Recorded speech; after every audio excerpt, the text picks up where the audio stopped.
না, পয়সা ঢেলেও স্বস্তি নেই। প্রতীক পই পই করে বলেছিল এমন একটা বাড়ি ভাড়া নেওয়া হোক যেখানে সাজানো ফাজানোর কোনো হ্যাপা নেই, স্রেফ ডিজাইন ফেলে দিয়ে খালাস, তারাই সব কিছু করে দেবে। তা সংসারে প্রতীকের কোনো মত টিকলে তো? রঞ্জনার এই বাড়িই পছন্দ। কোত্থেকে শুনেছে এখান থেকে বিয়ে হলে বরকনের সুখ নাকি উথলে পড়ে। এমন উদ্ভট ধারণাগ্রস্ত মেয়ে মানুষকে নিয়ে এক ছাদের নিচে বাস করা যে কী দুরূহ। পকেট থেকে একটা সিগারেটের প্যাকেট বের করলো প্রতীক। অজান্তেই একখানা উঠে এলো ঠোঁটে। নেশাটা প্রায় ছেড়েই দিয়েছিল, গতকাল থেকে ফের চাগিয়ে উঠেছে। যাগ্গে, মিমলির বিয়ের অনারে ফুসফুসে না হয় একটু বিষই ঢুকলো। কথাটা মনে হতেই ফের বুকটা চিনচিন করে উঠল। মিমলির বিয়ের দিনটা শেষ পর্যন্ত এসেই পড়ল। তাই তো, এসেই পড়ল। অন্দরে তুমুল শোরগোল, উলুধ্বনি আর শাঁখের নিনাদে বিয়েবাড়ি মাত মাত। মিমলির গায়ে হলুদ হচ্ছে বোধ হয়। প্রমীলাকুলের হি হি হো হো ঠিকরে ঠিকরে আসছে। সব্বাইকে ছাপিয়ে যাচ্ছে বড়শালী। হাসিখানা রঞ্জনারই মতো, পাড়া কাঁপানো। প্রতীক একবার ভেতরে উকি মেরে আসবে নাকি? ধুস, ভালো লাগছে না। মেয়েটাই পর হয়ে যাচ্ছে। মন খারাপটুকুর মাঝে হঠাৎ রঞ্জনার আবির্ভাব। হন্ততন্ত হয়ে কাছে এসে বলল, এখানে খটের মতন দাঁড়িয়ে আছো কেন? সকালবেলাতেই দিব্যি সেজে নিয়েছে রঞ্জনা। পরনে লাল পাড় সাদা ঢাকাই, কানে ঝোলা দুল, গলায় মপচেন, হাতে বাউটি। কাল সন্ধেবেলা মেয়ের সঙ্গে বসে মেহেন্দি পড়েছিল। এখন গায়ে হলুদের ছোপ, সিঁদুরটাও পড়েছে চওড়া করে। বউকে আলগা জরিপ করে নিয়ে প্রতীক বলল, আমার তো সাজগোজ আর হ্যাঁ হ্যাঁ হি হি করে থাকলে চলবে না, আসল কাজগুলো দেখতে হয়। রঞ্জনা বলে, বটেই তো, ত্রিভঙ্গ মুরারি হয়ে সিগারেট ফোকাটাও তো একটা কাজ। তোমার ভিডিওর লোকটা কোথায়? প্রতীক বলে, সে তো ও বেলায় আসবে, পাক্কা 5টায়। রঞ্জনা বলে, মানে গায়ে হলুদের ভিডিও উঠবে না? প্রতীক বলে, আশ্চর্য, তোমার সামনেই তো ছেলেটার সঙ্গে কথা হলো। রঞ্জনা বলে, বাজে কথা, ভিডিওর কাউকে আমি চোখেই দেখিনি। তুমিই বারফট্টাই করে বলেছিলে ওসব নিয়ে ভাবতে হবে না, সব ফিট করা আছে। প্রতীক বলে, তখন তোমায় বিকেলে আসার কথাটাও বলেছিলাম, মোটেই আপত্তি করনি। যাকে পাপান তো স্টিল ফটো তুলছে, ওতেই হবে। রঞ্জনা বলে, এই না হলে মেয়ের বাবা, গায়ে হলুদের তত্ত্ব এলো, ক্যামেরা চলল না, এখন মেয়ে কলতলায়, তারও কোনো ইয়ে থাকছে না, সিডিটাই তো আধা খ্যাচড়া হয়ে যাবে। প্রতীক খুব বুঝতে পারছিল একটা বিচ্ছিরি ভুল হয়ে গেছে, তবু হার না মানা স্বরে বলল, আরে ঠিক আছে, ছাড়ো ছাড়ো, ও আমি ম্যানেজ করে দেবো। স্টিলগুলোই জুড়ে জুড়ে ভিডিওতে। ম্যানেজ করে করেই তো জীবন কাটলো। রঞ্জনা ফুট কাটলো। গজগজ করতে করতে চলে যাচ্ছিল রঞ্জনা। কী ভেবে ঘুরল, চোখ কুচকে জিজ্ঞেস করলো, জলখাবার খেয়েছ? প্রতীক বলে, হ্যাঁ, পেটে লুচি গজগজ করছে। রঞ্জনা বলে, আর তোমার প্রেশারের ট্যাবলেট? প্রতীক বলে, আমার পেছনে পড়লে কেন? বিয়েবাড়িতে আর কোনো কাজ নেই? রঞ্জনা বলে, কোথায় আর, সারাক্ষণ তোমার মতো গায়ে হাওয়া লাগিয়ে ঘুরে বেড়াচ্ছি কি না? প্রতীক বলে, ঠেস না দিয়ে কি একটা সেন্টেন্স বেরোয় না মুখ দিয়ে? প্রতীক গোমরা গলায় বলল, দাদা কি নান্দি মুখে বসেছে? রঞ্জনা বলে, শেষ হতে চলল, দাদাভাই তোমার মতো নন, সমস্ত নিয়ম নিষ্ঠাভাবে পালন করছেন, উনিই তো ঠাকুরমশাইকে তাড়া দিয়ে বসলেন। প্রতীক বলে, ও তা এখানে লেকচার না ছেড়ে দাদার কাছে গিয়ে একটু দেখভাল করলে তো পারো। মিমলিকে সম্প্রদান করবে বলে উপোস করছে, ঠিকঠাক শরবত টরবত বানিয়ে দাও। সে খেয়াল আমার আছে স্যার, রঞ্জনা ঝাঁঝিয়ে বলে, তোমায় জ্ঞান দিতে হবে না। আপাতত মধুবর্ষণের বিরতি। ভেতরে ছুটল রঞ্জনা। সিগারেটের শেষটুকু ফুটপাতের লাগোয়া নর্দমায় ছুড়ে দিয়ে তুম্ব মুখে দাঁড়িয়ে রইল প্রতীক, চোখ ডেকোরেটরের কর্মকাণ্ডে। খাঁচা তৈরি সমাপ্ত, এবার শোলার নকশা সাঁটা হচ্ছে তাতে। মন্দ লাগছে না চেহারাটা। ফুলে ফুলে সেজে খাড়া হলে ভালোই খুলবে। সামনে একটা ট্যাক্সি, রুনু আর সৌমেন নামছে, সঙ্গে ছোট্ট ট্রলি ব্যাগ। তুলতুল কোন সকালে পৌঁছে গেছে, বাপ মায়ের এতক্ষণে দর্শন মিলল। অনুযোগের সুরে প্রতীক বলল, কি রে, তোরা কালও লেট করলি, আজও লেট, সবাই তোদের খুঁজছে। আর বলিস না রে ছোটদা, শিবপুর থেকে রোজ ছুটে ছুটে আসা কি মুখের কথা, তার উপর রাস্তায় যা জ্যাম। বোনের বলার ভঙ্গিতে সামান্য হোঁচট খেল প্রতীক। কাল কি রুনুদের থেকে যেতে বলা উচিত ছিল, কিন্তু ওইটুকু তো ফ্ল্যাট, 3-4টে বাড়তি লোকে থই থই, বেশি মাথা বাড়লে কাকে কোথায় ঠাঁই দেবে। কয়েকদিনের জন্য একটা বাড়িটারি ভাড়া নিলে ভালো হতো। ধুত, ভুল হয়ে গেছে। আলগা হেসে প্রতীক বলে, একটু আগে বেরোবি তো? বোন বলে, সে উপায় কি আছে রে, তোর ভগ্নিপতির যা গদাই লস্করি চাল। সকালে কোন ছাত্রীর ফোন এলো, তার সঙ্গে কথাই আর ফুরোয় না, গপ্পই করে যাচ্ছে। রুনু ব্যস্ত সমস্ত মুখে বলল, গায়ে হলুদের কদ্দূর রে? ওভার। যা যা তাড়াতাড়ি যা, গিয়ে তোর বৌদির ঝাড় খা। ট্রলি টানতে টানতে রুনু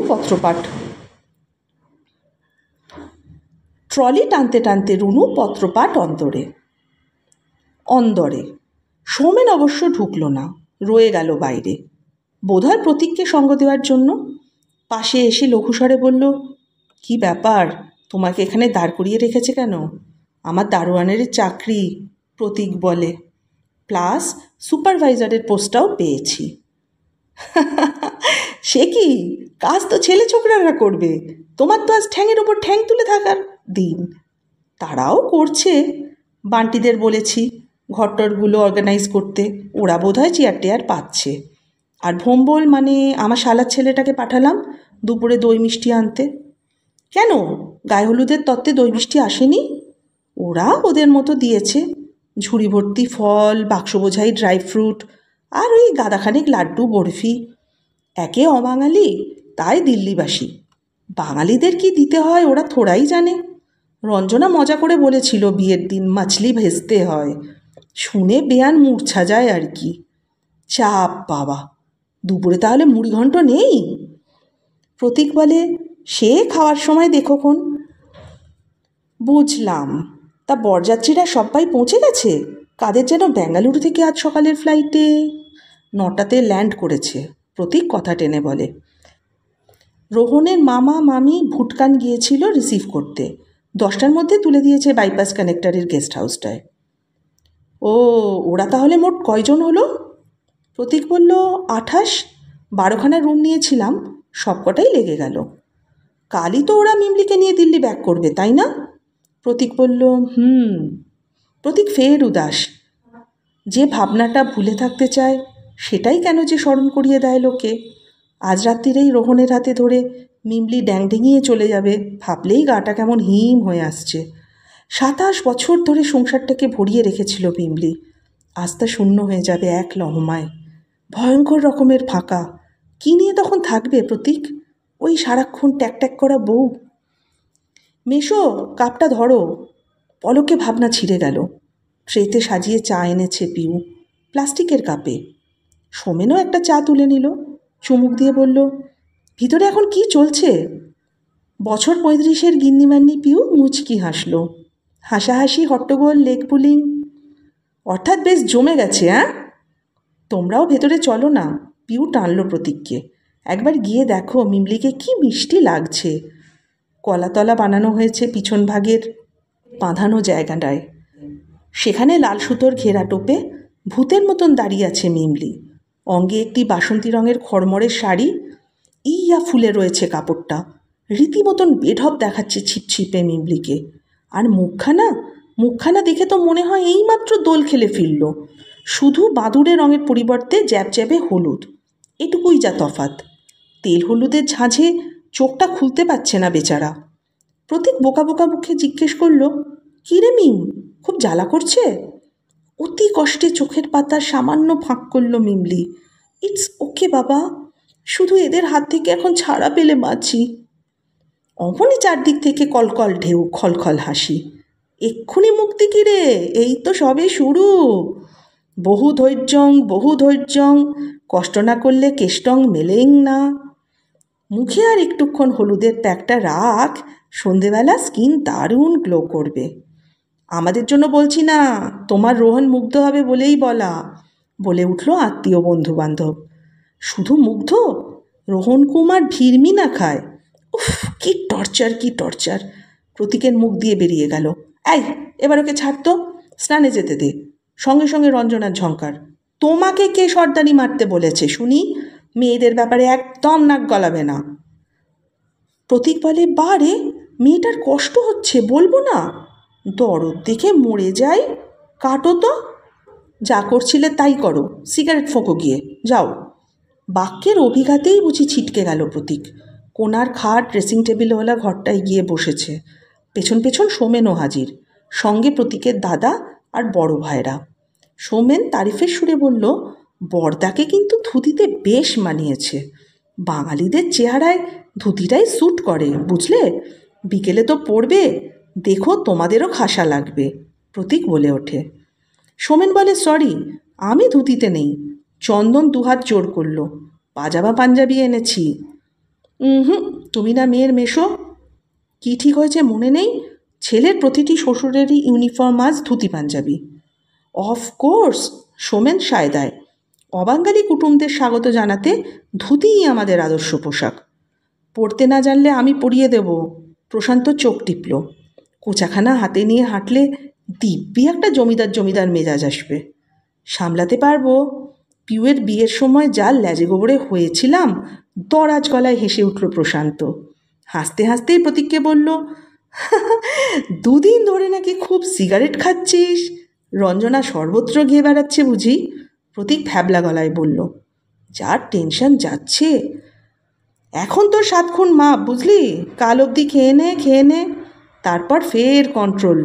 আপাতত আমাকে একটা ছাড় তো। ভাইয়ের পকেট থেকে সিগারেট নিয়ে ধরালো প্রশান্ত। দেখা দেখি চন্দনও।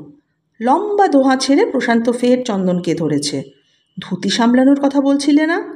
হ্যাঁ দাদা, ঠিক কনফিডেন্স পাই না। ঘাবড়াও মত, ইচ্ছে থাকলে মানুষ সব পারে। এই দেখো না আমাদের মিমলিটা, আইবুড়ো ভাতের দিন কেমন শাড়ি পরল, এখনও পরে আছে। বিকেলে তো জবরজং সাজবে।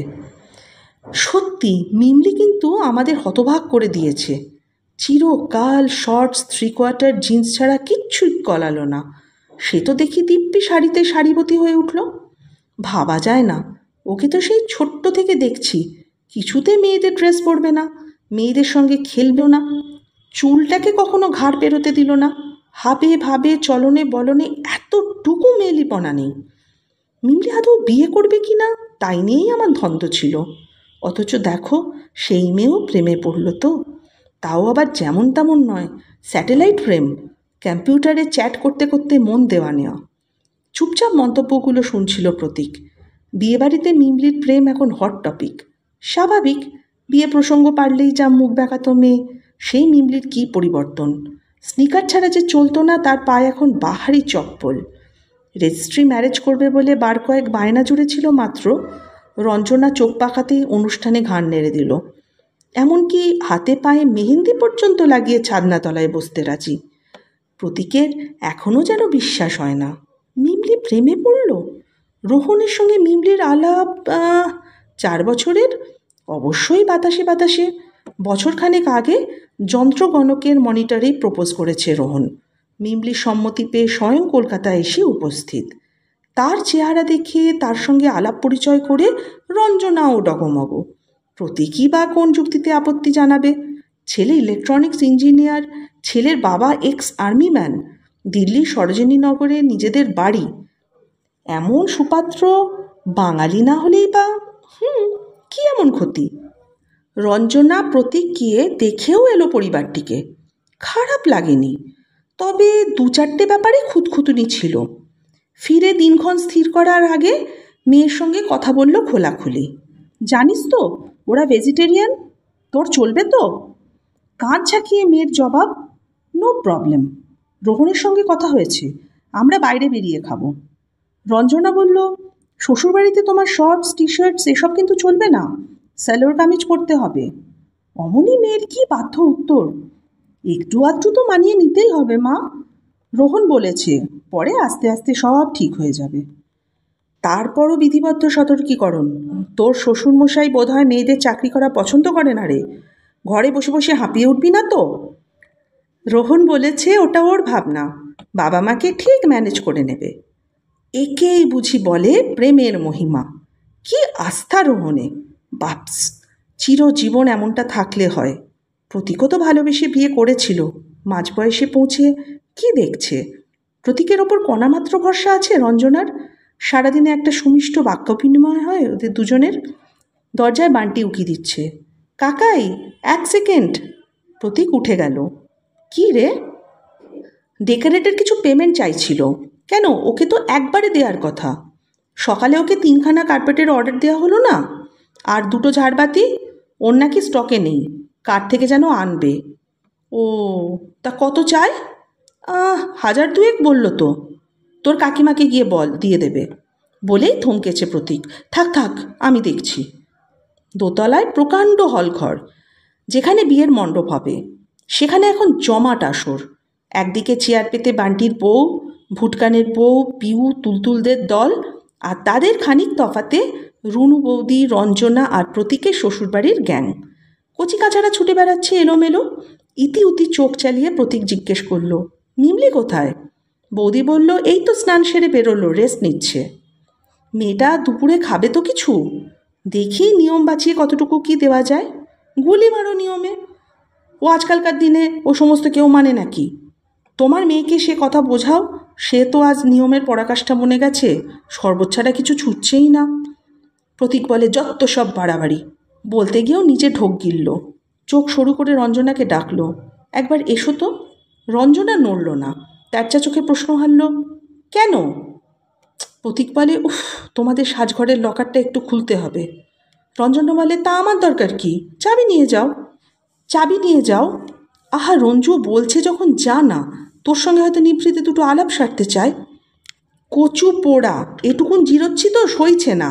কোমর থেকে চাবির গোছা খুলে ছড়াত করে ছুড়ে দিল রঞ্জনা। চোখ পাকিয়ে বলল, দয়া করে তালজ্ঞান বজায় রেখো। লকারে গয়নাগাটি আছে, একটাও যেন বাইরে না পড়ে। প্রতীক বলে, সে জন্যেই তো বলছি নিজে এসে খোলো। রঞ্জনা বলে, আশ্চর্য, ছোট্ট একটা কাজও সুষ্ঠুভাবে করতে পারবে না? সবেতে আমি আমাকে চাই? তোমাকেই তো চাইবে রঞ্জনা, আর কাউকে চাইলে কি তোমার ভালো লাগতো? বৌদির বলার ঢঙে ঘর জুড়ে হাসির রোল। শালিরা তো রীতিমতন কনসার্ট বাজাচ্ছে। প্রতীক পালিয়ে বাঁচল। দুবদাব পায়ে সাজঘর, লকার খুলে 2000 নয়, 2খানা 100 টাকার বান্ডিল শটান পকেটে পুড়েছে। এখন মাঝে মাঝেই এটা ওটার জন্য লাগবে। বারবার ওই মহিলার কাছে ছোটার দরকারটা কি? চাবির ছটাকসে ফেলে দিয়ে সিঁড়ি বেয়ে নামছে প্রতীক। পকেটে মোবাইল সরব, নাবটা দেখে নিয়ে প্রতীক বোতাম টিপল। কিরে ভুটকান, কোথায় তুই? এই তো গেস্ট হাউস থেকে বেরোচ্ছি। বরযাত্রীদের লাঞ্চ? প্রতীক জিজ্ঞেস করল। ভুটকান বলল, রেডি, ওদের বসিয়ে দিয়েছি। প্রতীক বলল, গাড়িগুলো সব আছে তো ওখানে? ভুটকান বলল, 4টা নিয়ে আমি ফিরছি, পৌঁছে ব্যাক করিয়ে দেব। প্রতীক বলে, ওরা কখন রওনা দেবে, কিছু বলল? ভুটকান বলে, অ্যারাউন্ড 6। ম্যারেজ রেজিস্টার তো 7টায় আসবে, অতএব ওই 6টাই ঠিক আছে। কি বলো? হ্যাঁ, তাই এসে একটু স্ন্যাক্স ট্যাক্স খাবে। তারপর আরেকটা কথা পিসাই, রোহনের বুয়াজি জানতে চাইছিল শাড়িটা কেন ওদের সিস্টেমে হচ্ছে না। প্রতীক বলে, ডিসিশন তো আগেই হয়ে গেছে রে, রোহনের মাই তো বাঙালি বিয়ে দেখতে চেয়েছিল। ভুটকান বলে, দেখো এই নিয়ে আবার না কোনো ক্যাচাল হয়। ঠিক আছে, ছাড়ছি। প্রতীক বলে, উফ, ফের একটা উটকো টেনশন। একেই এত অজস্র ফ্যাচাং পাক খাচ্ছে মাথায়। ডেকোরেটরের বায়নাক্কা মিটিয়ে প্রতীক পুরুষ মহলের জমায়েতে ফিরল। সেখানে এখন জোর ডিউটি ভাগ চলছে। পরিচালনায় 2 সিনিয়র, প্রশান্ত আর চন্দন। কাজ এখনও 1000 গন্ডা। বিয়েবাড়ি সাজানো অনেকটাই বাকি। মণ্ডপ বানানো হয়নি, ছাদনাতলা আধা ক্যাচড়া পড়ে। বরের গাড়ি সাজানোর জন্য পাঠাতে হবে, কে কোন ভাড়টা নিচ্ছে, ছকা হয়ে গেল মোটামুটি। সন্ধেবেলার দায়িত্ব প্রশান্ত বুঝিয়ে দিল সকলকে। কে কে বর আনতে যাবে, কে ম্যারেজ রেজিস্টারকে পাকড়াও করে আনবে, কার কার ওপর অতিথি অভ্যর্থনার দায়িত্ব, এসব নিয়ে আলোচনা হচ্ছে বিস্তর। শুনতে শুনতে প্রতীকের বুক যেন আরও দুরু দুরু। শেষমেশ সব ভালোই ভালোই চুকবে তো? মধ্যাহ্নভোজের পর সত্যি সত্যি চারদিকে সাজো সাজো রব। ইলেকট্রিশিয়ান আলো সেট করছে, ফুলওয়ালা কোমর বেঁধে নেমে পড়েছে পুষ্পসজ্জায়। পিউ তুলতুলদের সঙ্গে পার্লারে বউ সাজতে গেল মিমলি। ডেকোরেটরে ঠাই ঠকাঠক চলছে। চোরা বিষাদটা আবার হানা দিচ্ছে যেন। চলে যাবে মেয়েটা, চলেই যাবে। পিঠে হঠাৎ বড় শালিকার হাত। ঘিয়ে রঙের বেনারসি আর দুল নেকলেসে বেশ ঝকমক করছে বর্দি। চোখ ঘুরিয়ে প্রতীককে বলল, এখনও দাঁড়িয়ে কেন? প্রতীক বলল, এই তো এবার ড্রেস করব। বড়শালী বলে, তার আগে একবার তোমার বউয়ের কাছে যাও, কল দিয়েছে। ওখানে তোমরা সাজগোজ করছো, আমি গিয়ে কি করব? প্রতীক বলে। বলছি যখন যাও না, খুব জরুরি দরকার। পায়ে পায়ে এগোচ্ছিল প্রতীক। পেছন থেকে ফের অর্চনার টিপ্পনি, প্রেমালাপটা একটু নিচু কণ্ঠে করো কিন্তু। আবার সেই হাসির বিস্ফোরণ। প্রতীকের মেজাজ পলকে কষ্টে। সে আর রঞ্জনা সকলের হাসির খোরাক হয়ে উঠছে কি? কেন যে রঞ্জনাটা এতটুকু বুঝতার নয়? দোতলায় উঠতেই রঞ্জনার মুখোমুখি। প্রতীক ঈষৎ চমকালো। কেমন যেন শুকনো দেখাচ্ছে না রঞ্জনাকে? মেয়ে চলে যাচ্ছে বলেই কি? প্রতীক ঘুমঘুমে গলায় জিজ্ঞেস করল, কি হয়েছে? একটা বড় ভুল হয়ে গেছে গো। খপ করে বরের হাতটা চেপে ধরে রঞ্জনা। ঢোক গিলে বলে, আমার আমার জড়োয়ার সেটটা বাড়িতে ফেলে এসেছি। প্রতীক বলে, তো কবে থেকে ভেবে রেখেছি যে নতুন জামদানির সঙ্গে ওটা আজ পরব। রঞ্জনা বলে, অন্য গয়না নিশ্চয়ই এনেছ, সেগুলো পরো। প্রতীক বলে, সীতাহার তো পরছি, চুড়ি চূড় বালাও। রঞ্জনার মুখ করুন। কিন্তু জামাই বরণ করার সময় ওই হারটা না থাকলে গলাটা কেমন খালি খালি দেখাবে না? ব্রেসলেটেও তো হাত আর একটু ভরে। প্রতীক দুম করে রেগে গেল। অত যদি খুদখুদুনি ভুলে যাও কোনাক্কেলে, বেরোনোর মুখে তুমি এমন তাড়া দিলে। এটাও আমার দোষ? তা কেন? বলছি তাড়াহুড়োয় মানুষের ভুলচুক তো হয়ই। রঞ্জনা চাপ দিল প্রতীকের হাতে। এই প্লিজ। এখন কি করে যাব? প্রতীক ঝেঁঝে ওঠে। অলরেডি লোকজন আসা শুরু হয়ে গেছে। রঞ্জনা বলে, তুমি ছাড়া আর কে খুঁজে আনতে পারবে বলো? প্রতীক বলে, কিন্তু কোনো গাড়িও তো নেই। কতই বা দূর, রিকশায় যাও না। রঞ্জনা বলে, আসতে যেতে বড় জোর 20-25 মিনিটের তো ব্যাপার। প্রতীক বলে, অত তাড়াতাড়ি হয় নাকি? 3 তলা উঠতে হবে, দরজা খুলতে হবে, আলমারি ঘাঁটতে হবে। ঠিক আছে, যাও যাও। রঞ্জনা হাতটা ছেড়ে দিল ফোঁস করে। একটা দেড়মণি শ্বাস ফেলে বলল, বুঝেছি, ওই গয়না পরে জামাই বরণ আমার কপালে নেই। মনের ওপর কি চাপ যে ফেলতে পারে রঞ্জনা! অগত্যা প্রতীককে বেরোতেই হয়, হ্যাঁচড় প্যাঁচড় করে ছুটতেই হয়। 56 বছর বয়সে প্রায় লাফিয়ে লাফিয়ে ভাঙতেও হয় সিঁড়ি। বাক্স বগলে হাঁপাতে হাঁপাতে ফের রিকশো ধরেছে। প্রতীক মনে মনে ফুটছিল। বিয়েবাড়ির কাছাকাছি এসে ক্রোধ খানিকটা প্রশমিত হলো। যাক, বরের গাড়ি আসেনি এখনো, তবে সানাই বাজতে শুরু করেছে।